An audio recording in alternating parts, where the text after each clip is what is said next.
Why have you decided to build sex rooms for a living? I think what's more fascinating is Meet our guest, Melanie Rose, the designer behind Netflix's How to Build a Sex Room, transforming ordinary rooms into bold, luxurious fantasy spaces. What are some of the most expensive items that you've seen when it comes to the world of sex rooms? I was very fortunate enough to behold in my hand the $1.8 million vibrator. What? $1.8 million. The most expensive sex toys in the world. It's stunning. Can religious people build sex rooms?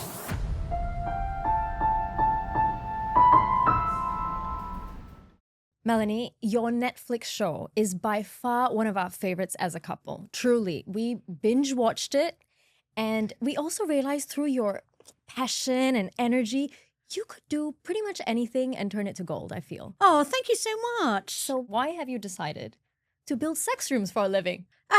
Well, I was a designer and I used to build, kitchens and bathrooms, and I did remodels and things like that. And, it's great, and it's not to knock on any other designers out there, but I could do that in my head in some cases.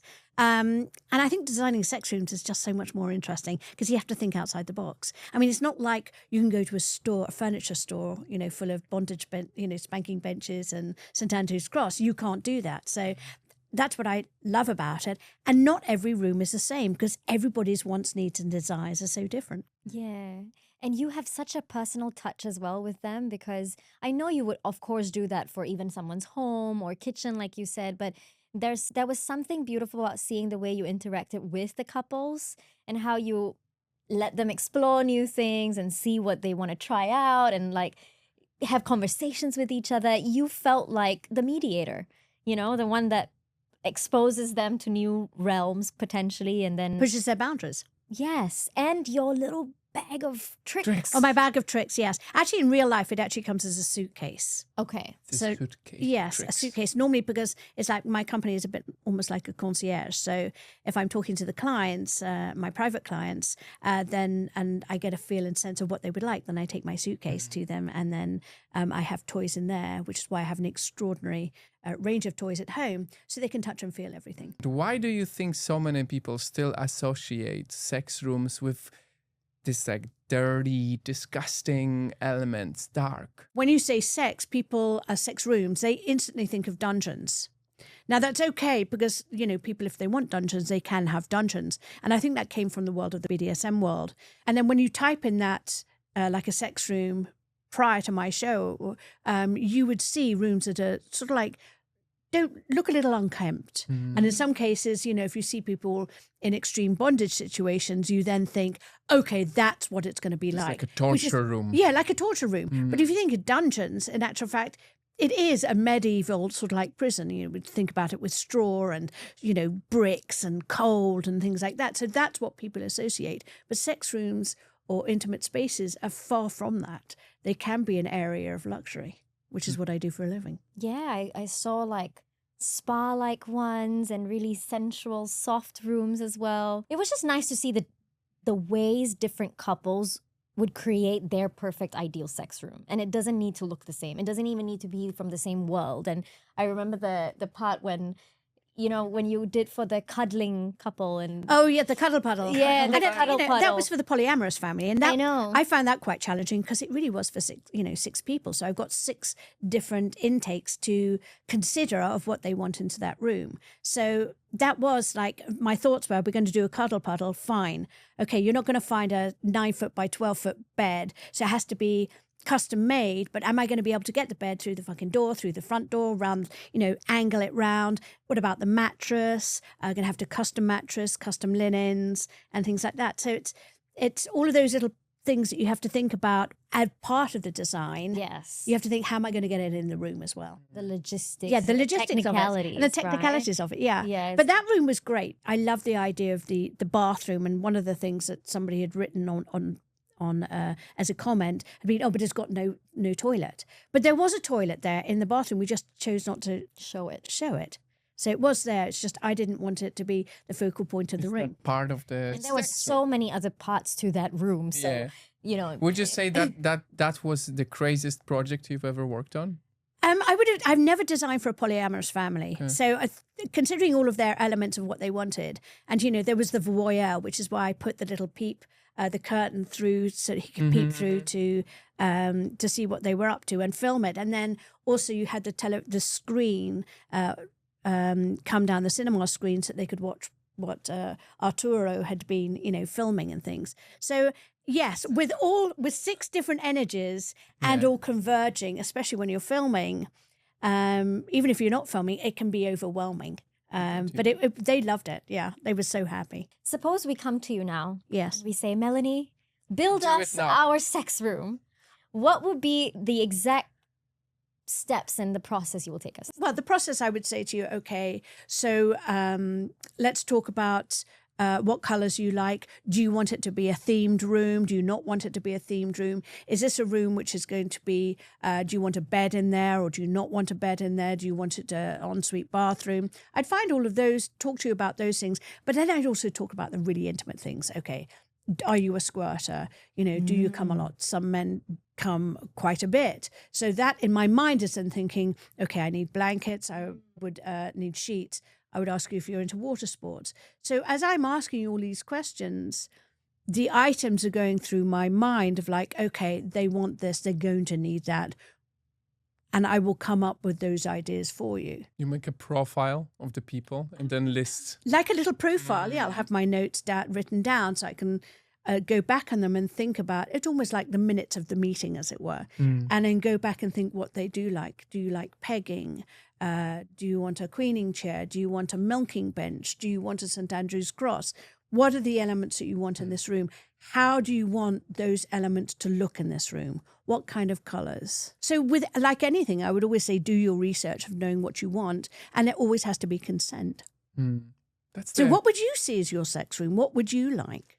We would definitely think theme we it a would bit have- undesirable style. We would have a little bit different stuff. Yeah, that's So why I asked that's- different yeah. between men and women, because we have a bit of a different approach. I like really visually and just overall sensual things. So Right. like I want it to smell good. I want the fabrics to be soft and Velvet or luscious, maybe some feathers. I want good music. I want great lighting. And then I want like a corner where it's like an experiment corner where we do stuff once in a while to see if we want to add that to our we love this. It's perfect. You know, and then there's also basically I want something that has a baseline of just soft and sensual. I really liked how you mentioned like a experiment corner. Yes. So we can rotate things. We can call, hey, Melanie, can we have like 3 new items because we like tested them all and we have some space? I like that. For me, on my side, I tend to go a little bit more edgy. Oh, so come on, tell me. Tell me. I like red room vibe, for example. Like Okay. use the light, make it like red. I really want to learn how we call it? That they're tying us. Tying- I want to learn it too, shibari, actually. I want to learn Yes, it too. I yes, want to learn Japanese it rope too. bondage. I would yeah. love to have like an encouragement in some area where this is waiting for us and we can just practice and experiment with that. Yes, if you're wanting to do, you know, bondage or shibari, Japanese rope bondage, you know, always have your safety scissors with you as well. But do some And safety research on ward. it. And a safe word. Yeah, well, that's consent and things like that. Yeah, so of course. you can have all of that. But I think my primary question would be, would you want a bed in there? Yeah, I mean, or what's the alternative? You don't have to have a bed in your sex room. We have bed in bedroom, you know? Maybe it's like You know, a... is it going to be a place where you can have perhaps as like a padded wall? A padded wall. Yeah, it's actually called a padded wall, but it's actually a St. Andrew's cross, but it's absolutely beautiful. Or just spanking bench, That I'd like. queening chair. Spank me. You know, all The of your world. floggers all laid out very nicely for you.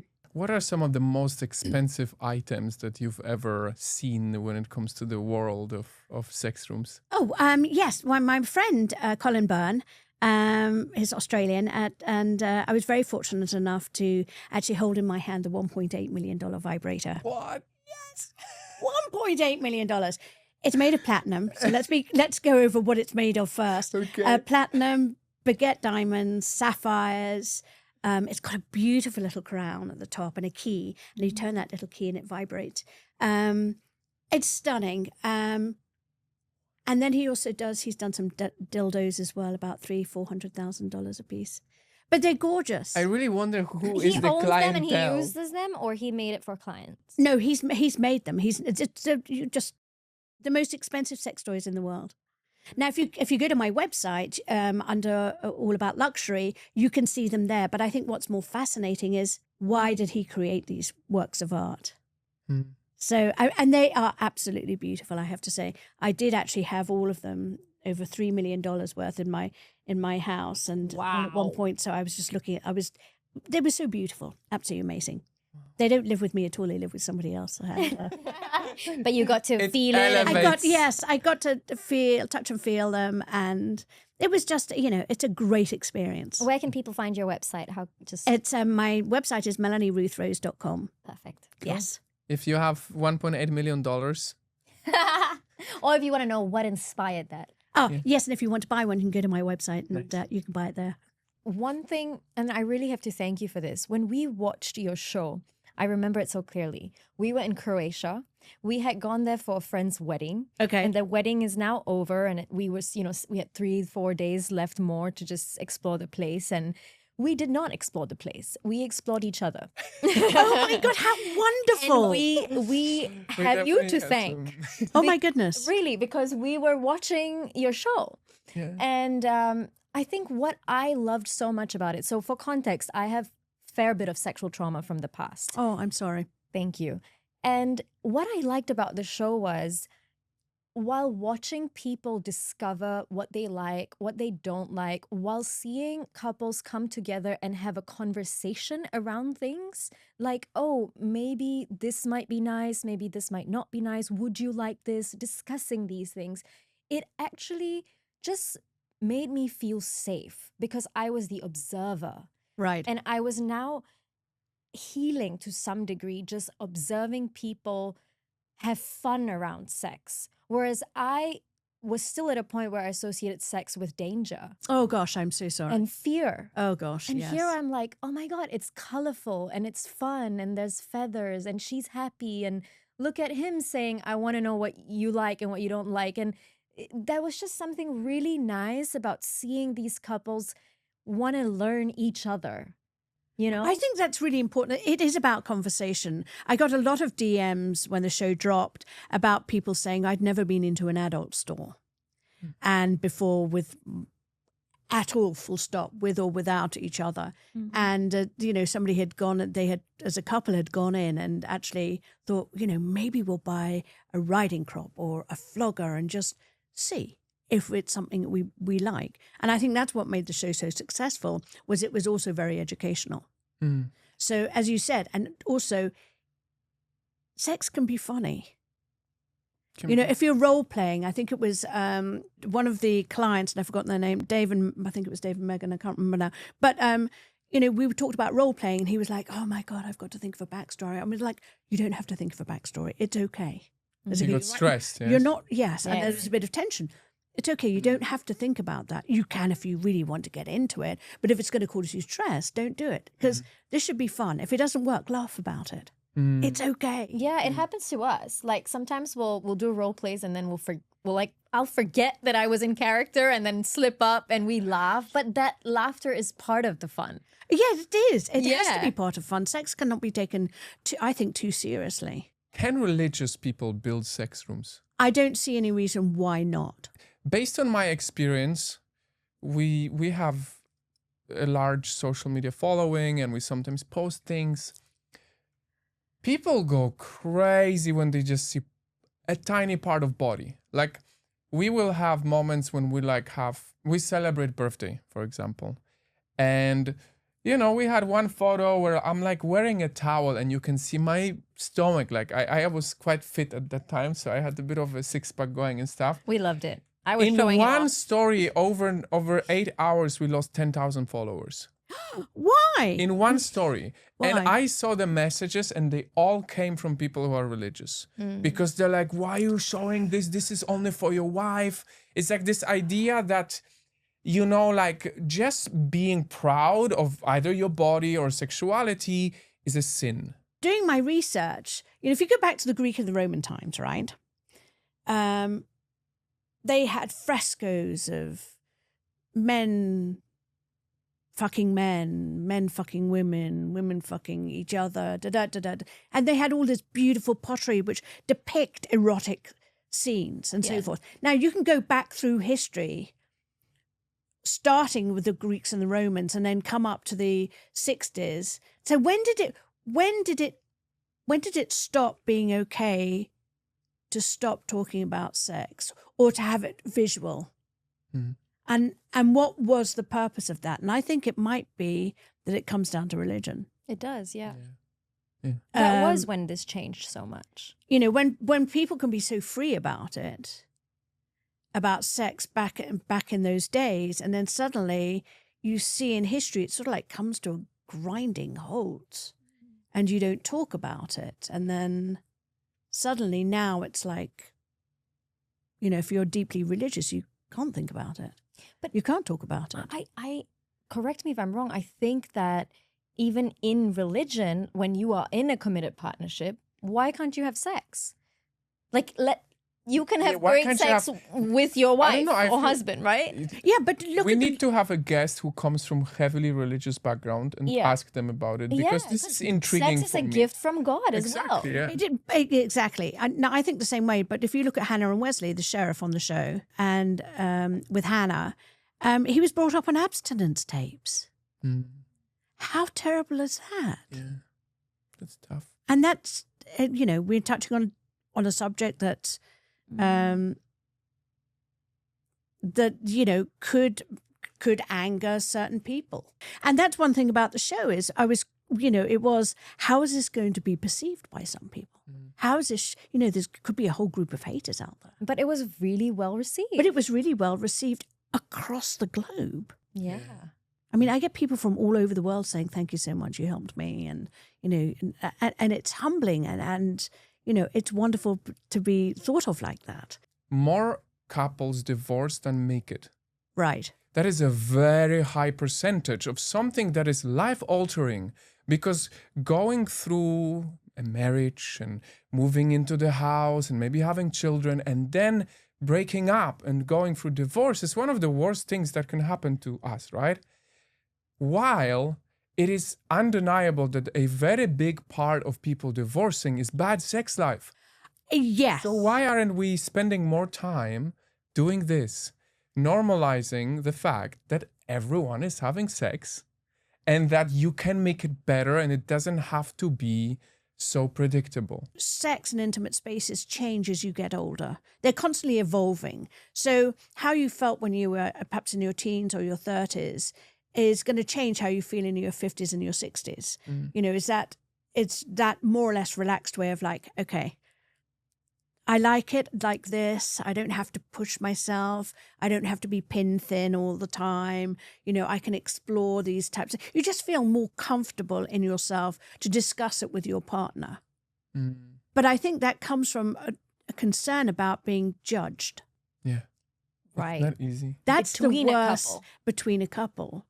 Mm. So you might have said, you know what, I'd like to try this, but the other person may just, clam up and not want to talk about it. What happens in a situation where one of them is blank and doesn't have ideas? Well, that's why they call me. Okay.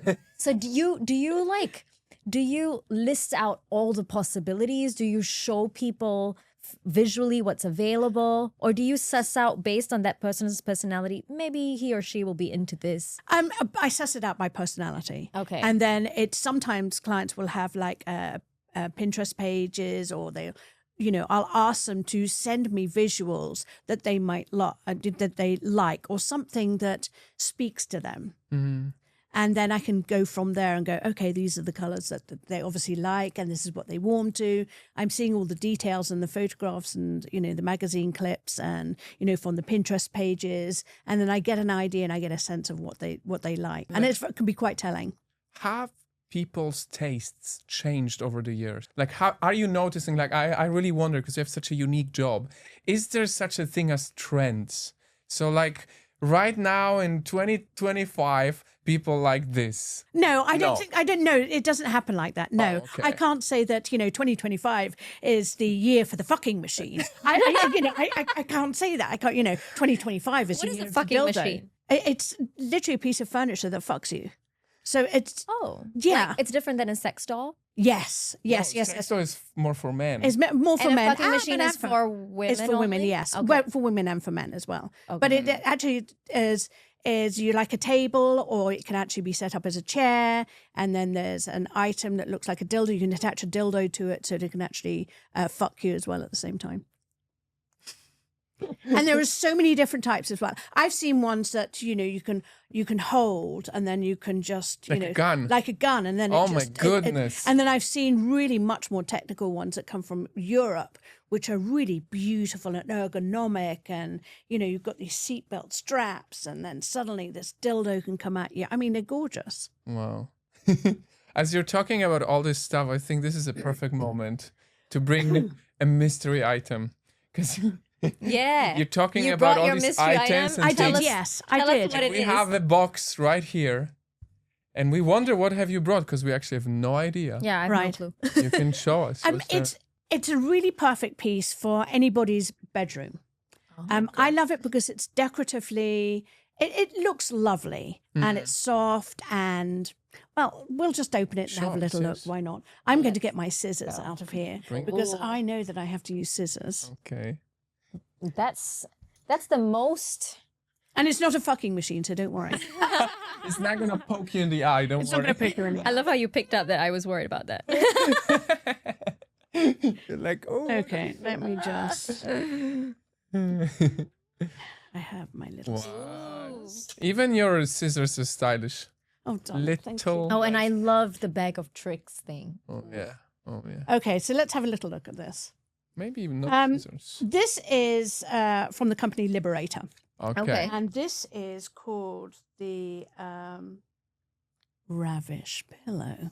Ravish pillow. Yeah. So this always comes vacuum packed, vacuum sealed. Mm. So we're just going to leave this over there. What goes on the Okay. top is like a velvet. And then it has beautiful sashes on the top in order for you to actually bind your wrists. For people Body watching, on here. Yes. give you a little bit of understanding. The material is like really smooth. It actually, you can take it off and just wash it. Right. Okay. So this is a foam base, so it will actually support your body, but you can also be lying on your bed with your hands restrained and things like that. That's amazing. totally. We're gonna try it. We- And it's not gonna be it's not the first time you're gonna make us have a lot of sex, basically. Melanie. No, this is very true. But I do have another surprise for you. All right, let's good. go. So this is called the tease ring. And this is a vibrator. What? So you can actually turn it round like this. No. So Oh there. my goodness. Here, try it. And I actually, you know will, what? ma'am. I wonder if the sound will pick up on this. Let me turn it on for you to check it. Yeah. I hear it Oh, from I here. hear it. I Yeah. hear it. Here we are. Thanks. Sharing is caring. What? It's multiple speeds. I'm like, where can Okay, I wait. put this? What's gonna make? Oh, okay. Hey, it's quite It looks so nice. Yeah, but beyond that, How do you it's for such charge a little thing. It's very strong. Oh, it is very strong, yeah. It's very strong. But you could wear that out and nobody's going to notice. Awesome. Nice. Love it. Is it Just gorgeous? when we thought it's beautiful. done, it's And the never thing over. is, it's so nicely hidden. I wouldn't think it's a vibrator. Right, and this And then also, when you tell me, I'm like, oh yeah, it is. yes, but Do you ever have people ask you, "Oh, what is this ring?" well, actually, I did when I have the necklace version of it, Oh, Right. okay. and I get people that saying, "Oh, that's lovely. Is that a pen?" I'm like, "No, it's a vibrator," and then they go, "What?" What? Yes, but this also comes as you can actually get the chain for this as well and wear it around your neck. Amazing. Mm. So it's quite fabulous. So how do you end up using it from a practical standpoint? Do you? For nipples, women are who've got very sensitive nipples. It can be used all over your body and for clitoral stimulation as well. You could put your balls. You could put your balls in here and just, You could, Agon. I could. could. As you already mentioned a few times, Melanie is an inspiration, okay? She is. She is. And you've got different vibration modes on it, so it's perfect. What I like about how handy this is, all puns Oh, intended. pens intended, yes, of course. What I like about that is that for those of us that like a little bit of outside action, that's very handy because you can take it out. Handy. and You are on can- a roll. I know. You can create beautiful sex environments on the go. Yeah, and this is by Lovecrave. This is an absolutely gorgeous piece. T. Chang did a very good job at designing this. And I just love the idea that you can go out to a restaurant and you can wear this piece. You could also wear the necklace as well. So you'd wear this as a ring, and then there's a separate necklace as well. And then perhaps you might go out and you'd wear vibrating toy in your panties, and you would have the remote control, and then you would have you done that? Yes, ma'am. We have You an have, did you enjoy experience it? with Yes, that, ma'am. yes. Yes. We are the hosts of Desirable. We felt need so naughty, honestly. we need to have some experience at least. We felt so naughty because we're in a dinner table. It wasn't just the two of us, and he kind of just started controlling It was on my phone, Bluetooth. Oh yeah, absolutely. So And I was just like laughing, and my friends looked at me weird. I was like, I hope they can't tell that I'm being weird. I wonder, Melanie, because you are so open and honest and out there. Very transparent, I right? think. Exactly. Yeah. Do you ever have people like just come over to you, people you don't know, and they know you, and they just come and just instantly drop into like a crazy conversation? About a year ago, there was some work going across the road, and I'm an animal lover, and there was a puppy on site. They were putting in some bits and pieces on a neighbour's, front garden. And I was like, oh my God, I have to go out and see the puppy. I love animals. I had a yellow lab called Lily for a long time. And I just absolutely ran out there, and I'd got my sloppy joes on. I got no makeup on, and I'm like, it's fine. So I get and I hug the puppy, and he's washing my face, and it's just, I'm like, oh my God. And then the guy who's the owner looked down at me and said, you're going to teach me how to build a sex room? And I was like, what? And I was like, oh shit. Oh my goodness. And then I was like, oh God, now he knows where I live. And I was, can I have a photograph of you? And I was like, yeah, sure. Just let me run inside and put some makeup on. But then he started telling me about his fiance, and I was like, dude, you're only 26. You might want to think about this a little bit more. But, I'm not a therapist, but perhaps you should go and see somebody. I wonder, based on your experiences, what is the easiest way a couple can start without the need to spend too much money? That's a no-brainer for me. If you, I would get an under-bed restraint set. Sport Sheets does a really good one. It's on my website as well. But Sport Sheets do a really good one. And how do I know that? Because I have one at home. Okay. Don't tell everybody. And but it's great. You can, it slips easily underneath the mattress, and you've got the points at the top and you've got the points at the bottom, so you can be restrained on the bed. Now, if you want to put a blindfold on that and then, use your imagination after that and then tease your partner, you can switch it out as well. It can be your husband could be, or your partner could be teasing you, or vice versa. But it's a great way of that, how can I put it, of not knowing what maybe is going to happen next. It's that tease, that feather that you like, that softness of fabric, or it's the, something like the magic wand that's, with the strong vibrations and for clitoral stimulation, or it's titillating, the nipples and things like that. But you don't see that because you're blindfolded and you're restrained. You brought up a very expensive item. I wonder, what is the most expensive room you have ever designed? Like a ballpark price? Most of my rooms cost anywhere from 150, 200, 250, maybe 300,000 upwards. Okay, that's I love that, because that means someone really wants to have a good sex life. 300. Let's But go. as I said, the analogy is, okay, do you want a $1.8 million vibrator in there? Yeah. I mean, that's just one item. I mean, and, do you want a $300,000, dildo? So, I mean, there's different elements and things that you can have in a room which will not substantially knock up your price, yes. But that can happen in design throughout. Doesn't happen to be just in a sex room. I feel like a vast majority of toys are actually made for women. I think And you're absolutely right. Is it because men created and they just care about how the women I look? think you're probably right on that. And that's a really good point. Yes, there is an awful lot of stuff for women, but I think there are quite a lot of things out there for men. It's just where do you find them and what type of person you are. Probably in gay style shops. That's what we found. Yeah, Right. some beautiful stuff for the gay people out there. I mean, there's some just great stuff. Yeah. I love some of their lingerie that they use. We need to find a store while we're here in LA.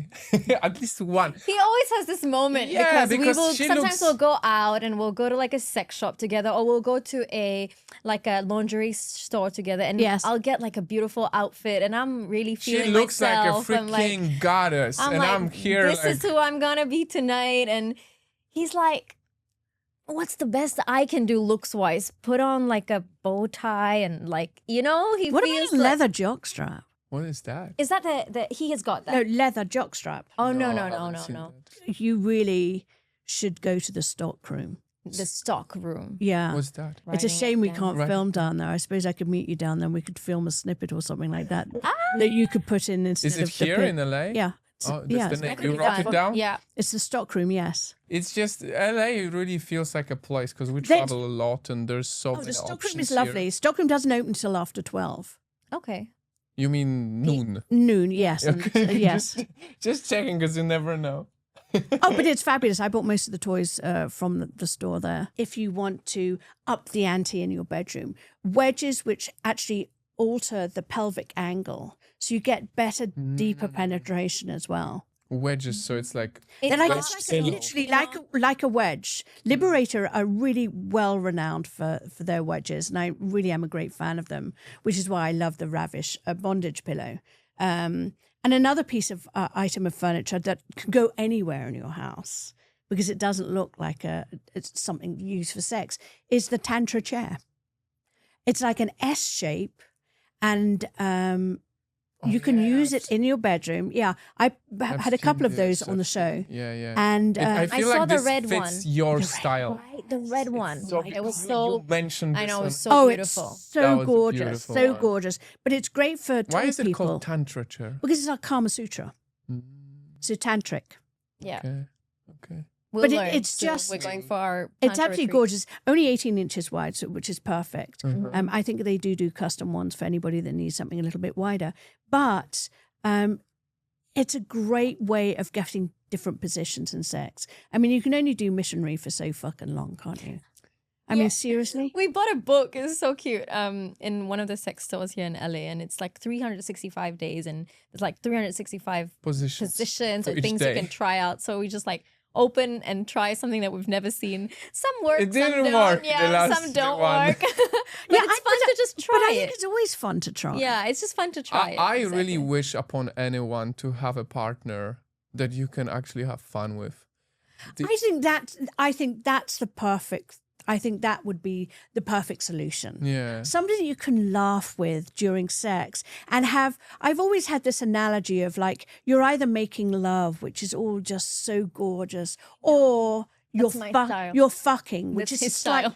which is a slightly more intense. And I just want to. I mean, I need that a little We're bit both now and then as hybrids, well. you To be know? honest, Yeah. yeah, I like think you do I need a like mix a of little bit both. of that too. Yeah, you like Yeah. a little bit of domination, Yes, or for sometimes sure. you want to be a little bit more submissive and things Not like that. him. And I love it. All of this to say, we've actually really learned so much. And I think that your show it came at a very crucial part in my life where I was healing from my sexual traumas. I was working with a sex coach at the time as well. And it just felt like this thing that doesn't have to be scary or dreadful, and it gets to be fun and playful. So I really want to thank you for that. And for anyone who's listening who might resonate with my story and maybe feels a little bit uncomfortable or unsafe around sex because it seems like this world that has been dominated by porn or a lot of patriarchy.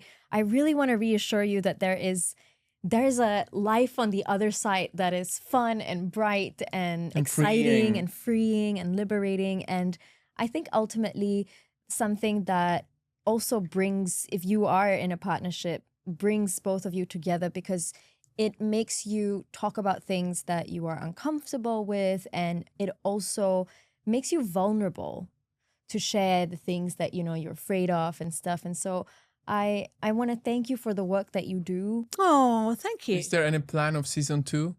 Oh, we don't know yet. I mean, this is different We've been climates. waiting. We at least once every 6 months we go on Netflix and To we check, type like, And to just to see double the check, season yes. 2. Just in Whoever's case. producing it, please, season 2, we're ready. I have a question. Do the couples, does Netflix cover everything for the couples, or do the couples have to pay for all the changes happening in their room? No, I believe, and that we paid for everything. Well, not me. The companies paid for everything. It kind of makes sense, But they I share think I the heard that image. maybe they just paid the tax. I don't know. Yeah, Right. And I'm a very exactly. expensive. I know you're expensive. Yeah, That's why I'm Still, asking. it's a but bargain. If you ever want to go. Not only am I expensive to hire, but as a designer, but I also have expensive taste. I mean, for me, it's like, oh, I love that pillow. It's As I 500. said, It's it's a $500, luxury- and it doesn't premium matter. luxury.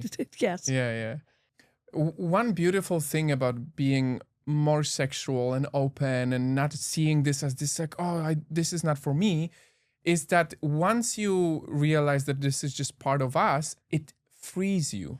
And so you start carrying yourself as a person Yeah. in a more energetic, more passionate way. It's almost like I recently heard one of our guests say, what did she say exactly? She said that she can recognize when someone is living sexless life.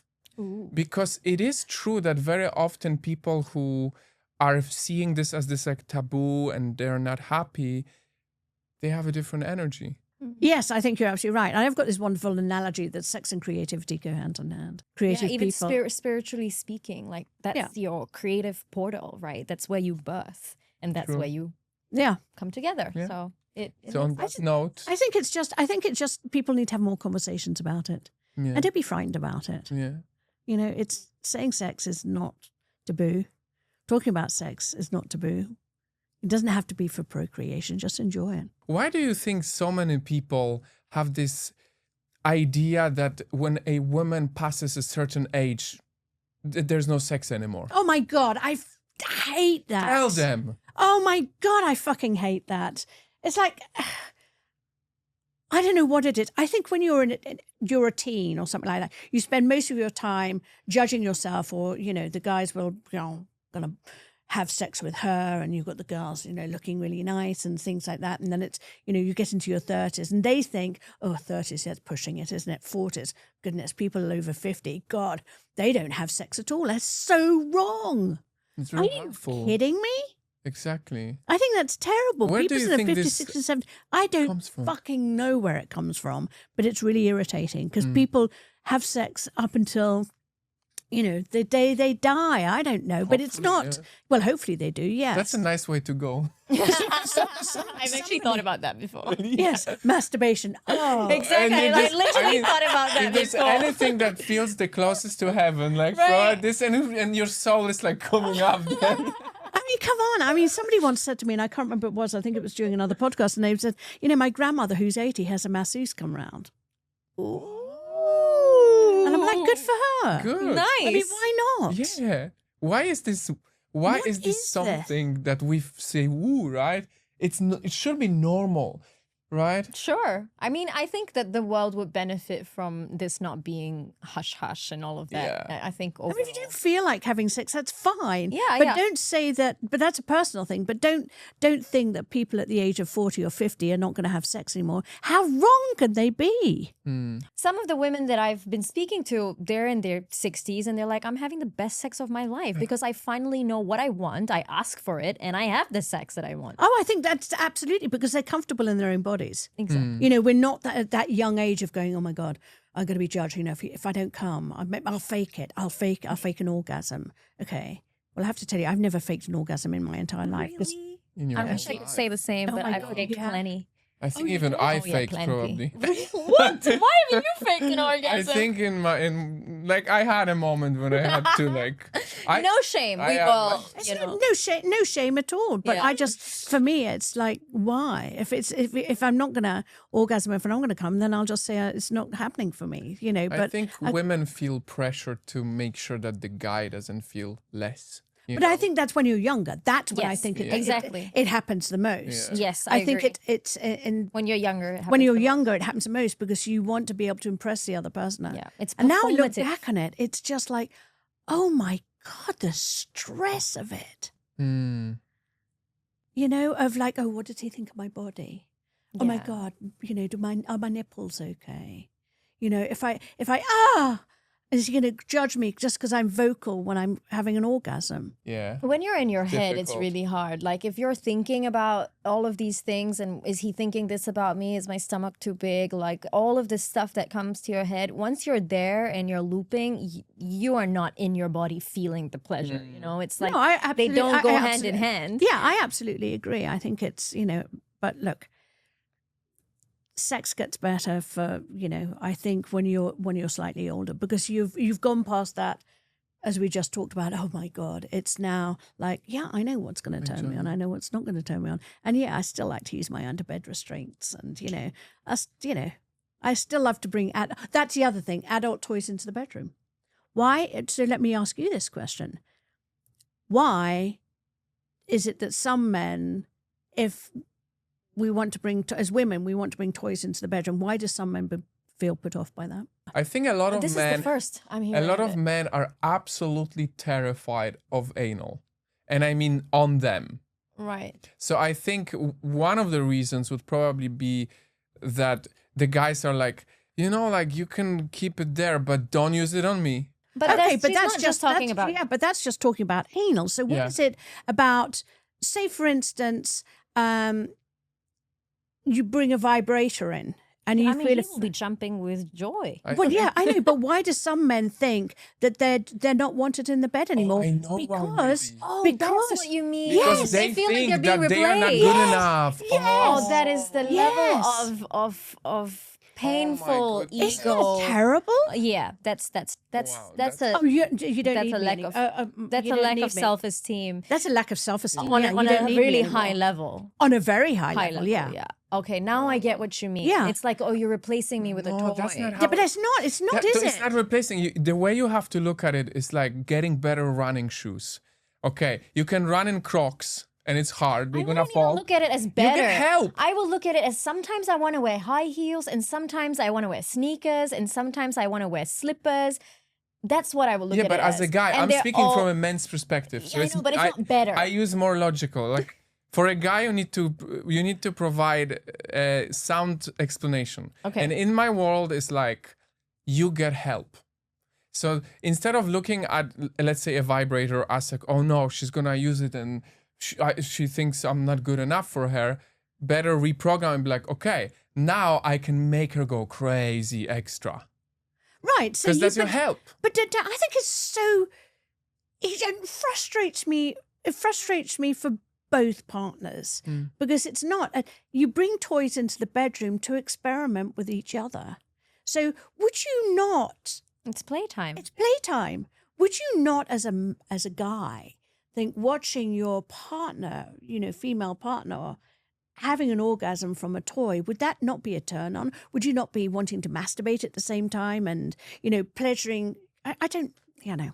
Yes. It's our greatest honor to have you today. Oh my goodness, thank you so much. for for such a sharing wonderful so much wisdom with us and your style and your excitement. I'm sure you have inspired many people through your Netflix show, and this is, for me, it's like because I speak from personal level of not knowing you because I would only see you on the show. Now I feel like I know you better. It's like a little insight of who you are and why you are exactly the right person on the right place. Oh, thank you so much. Thank you too. Thank you, Melanie. You're very welcome. You're very welcome.